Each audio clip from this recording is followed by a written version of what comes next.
మన్యం జిల్లా పాచిపెంట తహసీల్దార్ కార్యాలయంలో మంత్రి సంచారాన్ని తుఫాను ప్రభావంపై జిల్లా మండల అధికారులతో సమీక్షించారు. గ్రామ స్థాయిలో అధికారులు అప్రమత్తంగా ఉండాలని, అత్యవసర వనరులు, రక్షణ బృందాలు, వైద్య సేవలు సిద్ధంగా ఉంచాలని సూచించారు. పెద్దగడ్డ జలాశయాన్ని సందర్శించి నీటి మట్టాలు, గేట్ల నియంత్రణపై సమీక్షించి ప్రాజెక్టు పరిధిలోని గ్రామాల భద్రతపై ప్రత్యేక దృష్టి సారించాలని ఆదేశించారు.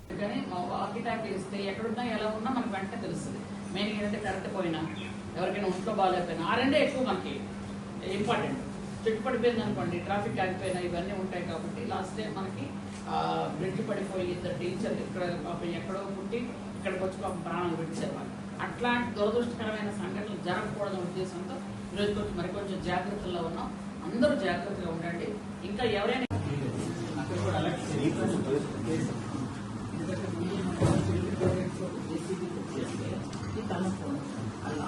ఇంకా ఇబ్బంది ఉంటాయి.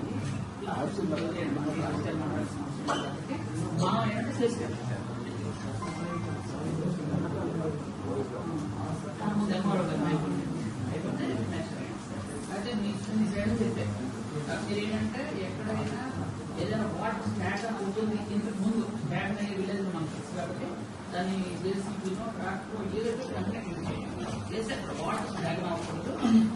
తప్పదు, పంటలకు కొంచెం ఇబ్బంది పడుతున్నా ప్రకృతి వైపరీత్యం కాబట్టి మన చేతిలో కూడా లేదు. కానీ ప్రాణ నష్టం ఎక్కడ జరగకూడదు. అది మీ సైడ్ నుంచి చూసుకోండి. ఎండి గారు మీ సైడ్ నుంచి వాటర్ ఎలా సప్లై ఉంది, శానిటైజేషన్ ఎలా ఉంది అది చెప్పండి.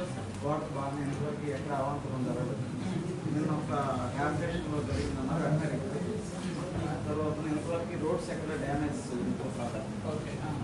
నెక్స్ట్ ఈ రోజు నుంచి శానిటేషన్ స్టార్ట్, నిన్న స్టార్ట్ చేస్తాం. ఈ రోజు నుంచి సూపర్ శానిటేషన్, సూపర్ కోఆర్డినేషన్ అని మీద నుంచి కమిషనర్ గారు కూడా ఆ రెండు కార్యక్రమాలు చేయిస్తున్నాం. ఎక్కడ సిల్ట్ లేకుండా, ఎక్కడ వాటర్ నిల్వ లేకుండా చేస్తున్నాం. అన్ని పంచాయతీల్లో కూడా ఆయిల్ బాక్స్ పెట్టి పెడుతున్నాం కాలువల్లో. ఎక్కడ మనకి ఎంఎస్ విషయంలో పంచాయతీల్లో లోటు లేదు. ఏంటంటే మెయిన్ ఏంటంటే వాటర్ స్టాగ్న్ అయితే మళ్ళీ జ్వరాలు వస్తాయి. అది కొంచెం జాగ్రత్తగా తీసుకోండి.